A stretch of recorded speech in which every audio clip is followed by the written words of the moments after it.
Hello guys, welcome to my YouTube channel Priyanka economic classes.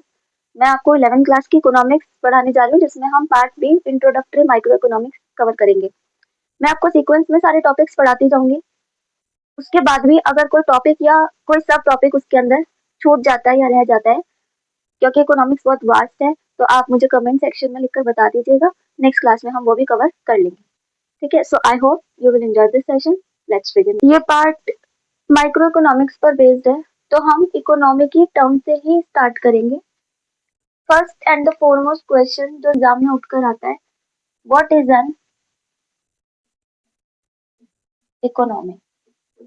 सबसे पहले आपको इस टर्म के बारे में डिटेल में पता होना चाहिए, हर एक चीज इकोनॉमी क्या होती है। पूरी पूरी डेफिनेशन मैं इस पे नहीं लिख पाऊंगी, बहुत सिंपल शब्दों में मैं आपको समझाने की कोशिश करूंगी, सो दैट कि आपको क्लास में ही लर्न हो जाए। ये आपके लिए सबसे ज्यादा इम्पोर्टेंट है। पूरी डेफिनेशन आप बुक में से भी वर्ड टू वर्ड लर्न कर सकते हैं। Economy, an economy is a system in which people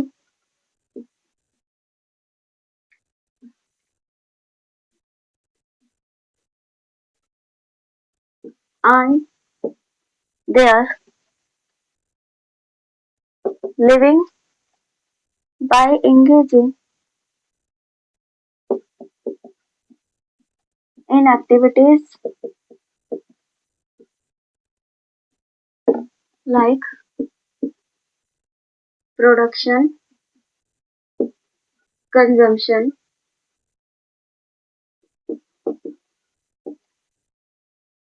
distribution,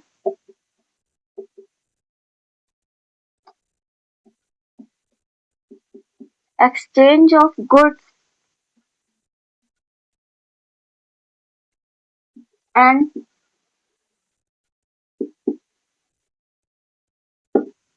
investment। ये एक बहुत सिंपल सी डिफाइन है। इकोनॉमी एक सिस्टम है जिसमें लोग एंगेज होते हैं, एक साइकिल कह लीजिए या इंगेज कह लीजिए। इंगेज होते हैं इन एक्टिविटीज में production, consumption, distribution, exchange of goods and services और इन्वेस्टमेंट जैसी चीजों में इंगेज होकर अपनी लाइवलीहुड कमाते हैं। ठीक है, अब वो कैसे, हम एक एक टर्म को बिल्कुल डिटेल में डिस्कस करेंगे, सो डोंट वरी कि मैंने इसमें क्या बोला है। Production, consumption, distribution, exchange of goods and investment. Economy हमारी डे टू डे एक्टिविटीज पर बेस्ड है। इसके कुछ एग्जांपल्स, छोटे छोटे से एग्जांपल्स ले सकते हैं, सो दैट कि आपको और इजीली समझ आए। Now let's take an example, जिससे आपको थोड़ा और आसान होगा इकोनॉमी समझने में। सपोज एक फार्मर है, ठीक है, उसके पास अपनी एक लैंड है, एक जमीन है जिस पर वो खेती करता है। वो कोई सी भी एक क्रॉप उगाता है, let's suppose sugarcane, sugarcane, गन्ना। अब जब वो क्रॉप उग जाती है, तो वो जो उगेगी वो तो चीज आ गई हमारे सामने, आउटपुट आ गया। उसके अलावा जब क्रॉप उगाई जाती है, तो बहुत सारी उसके अलावा चीजें होती है, रेजिड्यू कह लो, ठीक है, जो बच जाती हैं चीजें। बहुत सारे उसके पीछे का पार्ट या बहुत सारा जो प्रोसेस होता है, ठीक है, वो सारी चीजें बच जाती हैं जो वो। अब वो क्या करेगा, एक तो शुगर केन को सेल आउट करेगा, सेल करेगा इन एक्सचेंज ऑफ कैश। ठीक है, ये तो उसने सीधे सीधे कैश में सेल आउट कर दिया, उसके बदले में उसको कैश मिल गया, जिससे उसको अपनी लाइवलीहुड या अपना जो भी खर्चा निकालना है, जो भी क्लोथ खरीदने हैं या कुछ भी फूड वूड जो भी खरीदना है, वो ये इससे खरीदेगा।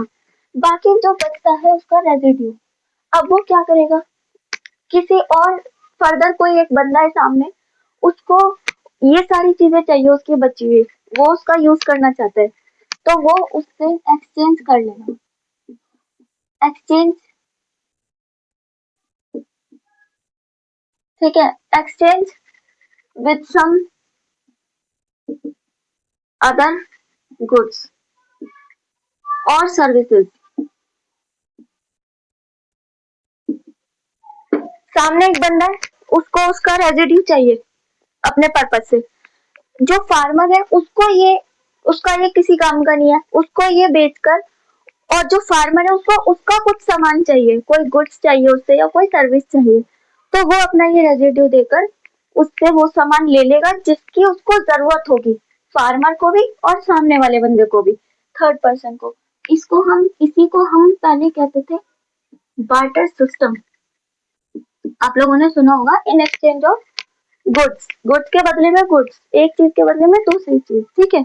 किसी इकोनॉमी की ये साइकिल में ये सब इंक्लूड होता है, exchange of goods and services. एक एग्जांपल, नेक्स्ट एग्जांपल आप ले सकते हैं, a teacher teachers in a school.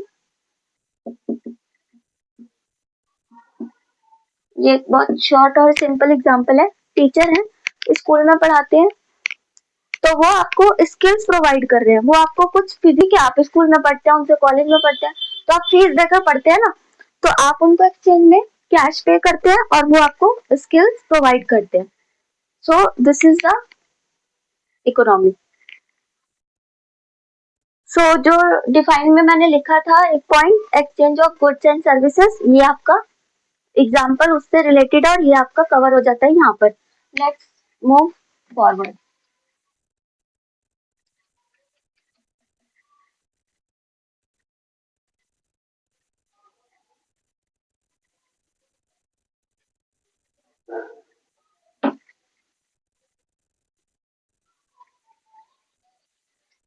Now अब आ जाते हैं उसके जो की टर्म्स हैं, जो मोस्ट इम्पोर्टेंट टर्म्स है जो आपको जानने चाहिए। प्रोडक्शन,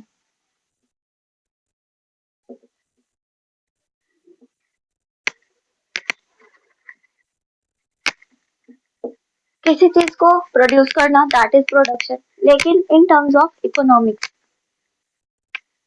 हम ऐसा कह सकते हैं, in how much quantity and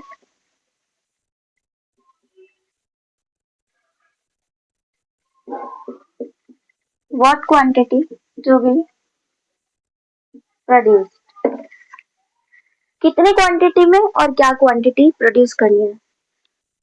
एक बिजनेसमैन के पॉइंट ऑफ व्यू से, एक प्रोड्यूसर के पॉइंट ऑफ व्यू से उसको ये पता होना चाहिए कि वो पहले वो क्या प्रोड्यूस करे और कितना प्रोड्यूस करे, उसको मार्केट एनालाइज करे और किस चीज की डिमांड है, कितनी यूनिट किस सेक्टर में प्रोड्यूस करनी है, he should know properly, so that कि उसके जो भी रिसोर्सेज है, उसके पास जितने भी सारे रिसोर्सेज हैं वो एफिशिएंटली यूटिलाइज हो सके। Let's take an example. ये मैं आपको एग्जांपल के थ्रू समझाती हूँ जिससे आपको ये बहुत अच्छे से क्लियर हो जाए। Let's take an example.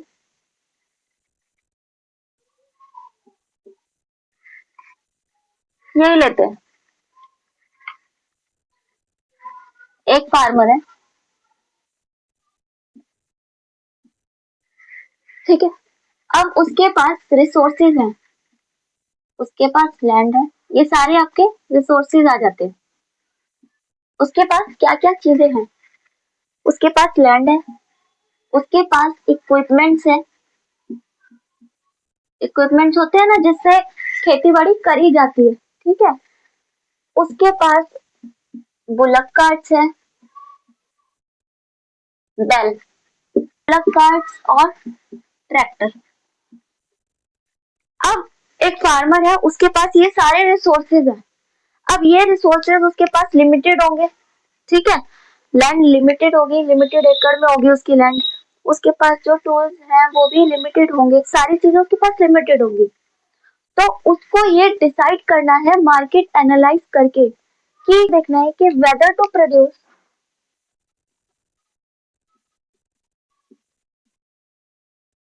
बहुत सारी क्रॉप्स होती है, cotton, sugar cane,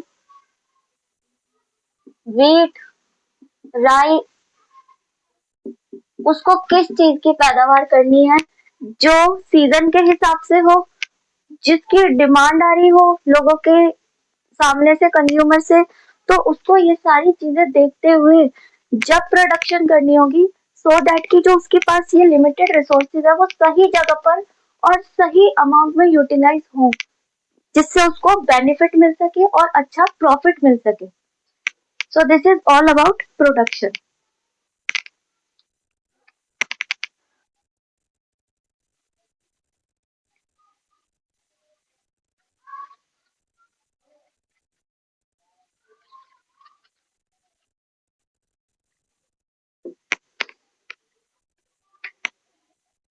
next, now next term is consumption.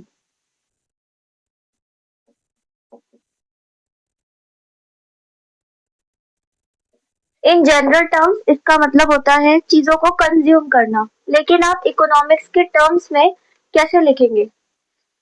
The use of produced goods and services by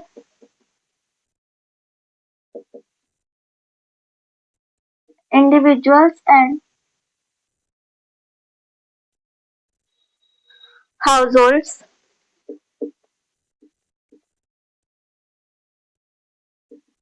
to satisfy their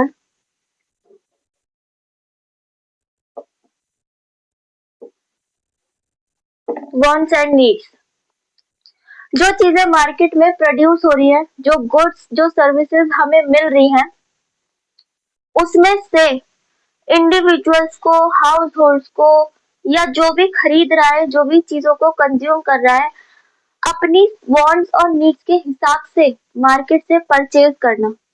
आपको ये डिसाइड करना होगा आपकी प्रायोरिटीज, आपकी प्रेफरेंस क्या है, किस चीज में है, वही चीज आपको अपने बजट के हिसाब से खरीदनी होगी और चूज करनी होगी. फॉर एग्जाम्पल, नेसेसरी गुड्स लेने हैं, मतलब जरूरत की चीजें लेनी है, सपोज, या फिर लग्जरी गुड्स लेने हैं. नेसेसरी गुड्स, ठीक है. अभी मैं बहुत शॉर्ट में बता रही हूँ, लाइक फूड, या फिर आपको क्लोथ्स, ये सब चीजें लेनी है, या फिर लग्जरी गुड्स लेने हैं, सम ज्वेलरी टाइप, ज्वेलरी, कार और ऐसी शौक की चीजें. ज्वेलरी या कार. अब आपको ये चूज करना होगा कि आपको अपनी नेसेसरी के हिसाब से, नेसेसिटी के हिसाब से, जरूरत के हिसाब से ये सारी चीजें खरीदनी है, या फिर आपको लग्जरी गुड्स खरीदनी है. अभी ये छोटे छोटे एग्जांपल दिया, आगे नेक्स्ट क्लास में, आने वाली क्लास में हम गुड्स के टाइप्स भी क्लियर करेंगे और मैं आपको इसके बारे में भी समझाऊंगी. अभी आप बस इतना समझ लो कि आपको ये सब चूज कर कर मार्केट से अपने लिमिटेड बजट में खरीदनी खरीदी करनी होगी. Whether to choose this or choose this. ठीक है. Now next point is distribution. Distribution of resources, wealth और income. कुछ भी कह लीजिए. डिस्ट्रीब्यूशन ऑफ रिसोर्सेज, वेल्थ और इनकम. इसको आप अगर एग्जाम्स में लिखेंगे प्रॉपर, तो आप लिख सकते हैं process by which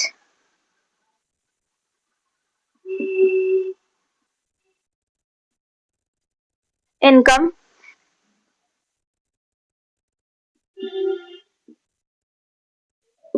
of the produced goods and services are shared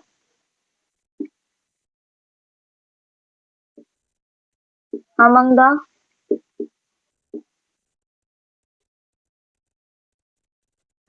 individuals and households. Among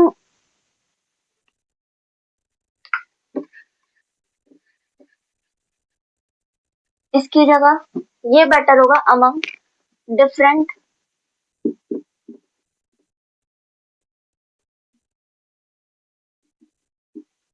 people of region. ये लिख सकते हैं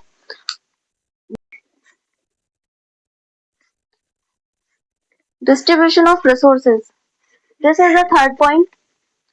ये हमारी इकोनॉमी का बहुत इंपॉर्टेंट पॉइंट बनता है जिस पर हमारी इकोनॉमी की ग्रोथ डिपेंड करती है. आपने सुना होगा poor becomes poorer and rich becomes richer. It is all because of this distribution. क्योंकि जो पुअर सेक्शन ऑफ सोसाइटी है उसकी बेसिक नीड्स भी पूरी नहीं हो पाती. जैसे कि हमारी इकोनॉमी में लिमिटेड रिसोर्सेज हैं like land water and electricity. ठीक है, ये सारी चीजें हमारे पास बहुत लिमिटेड है, जमीन पानी और बिजली. तो हमारी गवर्नमेंट को चाहिए कि वो पुअर मतलब जो पॉवर्टी लाइन से भी नीचे हैं, जो इतने भी सफिशिएंट और कैपेबल नहीं है कि वो अपनी जरूरतों को पूरा कर सके, वो लोग उनको ये सारी फैसिलिटीज मिनिमम से मिनिमम कॉस्ट में हमारी गवर्नमेंट अवेलेबल करवाए. जबकि इसी का उल्टा होता है कि जो गवर्नमेंट है वो हायर क्लास को, हायर सेक्शन ऑफ सोसाइटी को स्कीम्स और सब्सिडीज प्रोवाइड कराती है जिससे हमारी कंट्री में इनइक्वालिटी बनी हुई है. उन लोगों को जो रिसोर्सेज को बहुत इजीली अवेल कर सकते हैं तो उनको सुविधा के साथ ये रिसोर्सेज बहुत अच्छे से अवेलेबल हो जाते हैं और जो गरीब है वो बेचारे गरीब ही रह जाते हैं, उनको ये सारी चीजें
investment. The last and the fourth point, investment.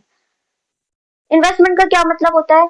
आपके पास एक इनकम है, उस इनकम का कुछ पोर्शन आप अपने फ्यूचर के लिए इन्वेस्ट करते हैं, लगाते हैं एक ऐसी चीज पर या एसेट्स पर. एसेट्स क्या होती है? एसेट्स का मतलब आप हिंदी में से कह सकते हैं पूंजी, जो आपको लॉन्ग टर्म बेनिफिट्स देते हैं, लॉन्ग टर्म बेनिफिट्स और रिटर्न्स देते हैं. जब आप इन एसेट्स पर अपनी इनकम लगाते हैं, इनकम का कुछ पोर्शन लगाते हैं, तो ये आपको फ्यूचर में कुछ रिटर्न्स देते हैं, कुछ बेनिफिट्स देते हैं.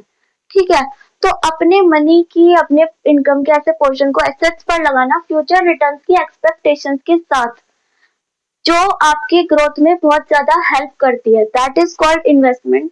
अब हम इसे एग्जाम्पल से समझते हैं जिससे आपको और क्लियर हो जाएगा. लेट अस सपोज आपके पास इनकम है 50,000. ठीक है, अब उस इनकम से, उस पर्टिकुलर इनकम से आपको अपने कुछ एक्सपेंडिचर करना है.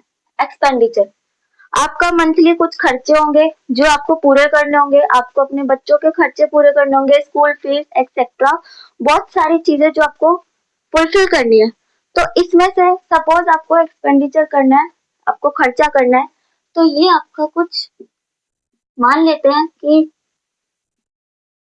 20,000, ये आपका मंथली खर्चा हो जाता है, एक्सपेंडिचर हो जाता है. अब बचे हुए 30,000 में से आप करते हैं कुछ सेविंग्स, सेविंग्स यानी बचत, बचत। अब ये कौन सा पोर्शन होता है? आपको कोई फाइनेंशियल इमरजेंसी आ जाती है, कोई मेडिकल इमरजेंसी आ जाती है, ठीक है, उस चीज को फुलफिल करने के लिए आपके पास इमरजेंसी में कुछ कैश इन हैंड होना चाहिए, कुछ आपके पास ऐसा पोर्शन इन हैंड होना चाहिए सो दैट कि आपको भटकना ना पड़े, आपको कहीं इधर उधर ना जाना पड़े, तो आप उससे फुलफिल कर सके वो इमरजेंसी को। तो उसके लिए आपको एक पोर्शन आपका होता है सेविंग, ठीक है। लेट सपोज ये आपकी 10,000 की होती है, 10, 20 एंड 10, 30,000, 50,000 में से 30,000 आपका हो चुका है, निकल चुका है। Now you are left with 20,000। ये पोर्शन जो आपका होगा वो आपका कहां पर जाएगा? इन्वेस्टमेंट में, ठीक है। लेफ्ट 20,000, इसको आप लगाते हैं किसी ऐसी चीज में, किसी ऐसी जगह पर जो आपको फ्यूचर में एक बेनिफिट दे, एक रिटर्न दे। फॉर एग्जाम्पल आप कोई पॉलिसी खरीदते हैं, ठीक है, तो पॉलिसी, पहले एग्जाम्पल देख लेते हैं। पॉलिसी, लैंड, बॉन्ड्स या इन्वेस्टिंग इन सम गोल्ड, ये ऐसी चीजें हैं। आपने कोई पॉलिसी खरीदी, आपने कोई लैंड खरीदी, बॉन्ड्स खरीदे, गोल्ड में इन्वेस्टमेंट किया, ये ऐसी चीजें हैं जो आपको अपने फ्यूचर में स्टेबल हो सकते हैं, आप आगे बढ़ सकते हैं और दूसरों के कंपैरिजन में आप सिर्फ अपने अपने लिए नहीं, इन कंपैरिजन टू अदर आप दूसरों से आगे होंगे। कुछ टाइम बाद आपकी फ्यूचर जनरेशन जो है वो स्टेबल दिखाई देगी, जो बजाय उन लोगों की बजाय जो आज के आज कमाते हैं, आज के आज ही सब कुछ खर्च कर देते हैं। और investment, more the economic growth, हमारी इकोनॉमी की जो ग्रोथ और डेवलपमेंट है, वो जो आप सुनते होंगे इकोनॉमिक जीडीपी, वो इन्वेस्टमेंट पर बहुत ज्यादा बेस होती है। So these are the 4 points which defines the economy, ठीक है। I hope you like this session, you like this class. तो अगर आपको मेरा चैनल, मेरी क्लास समझ में आई हो तो please like, share and subscribe my channel. और अगर आपको कोई भी टॉपिक, किसी भी सब टॉपिक में कंफ्यूजन हो तो you can write below in the comment section.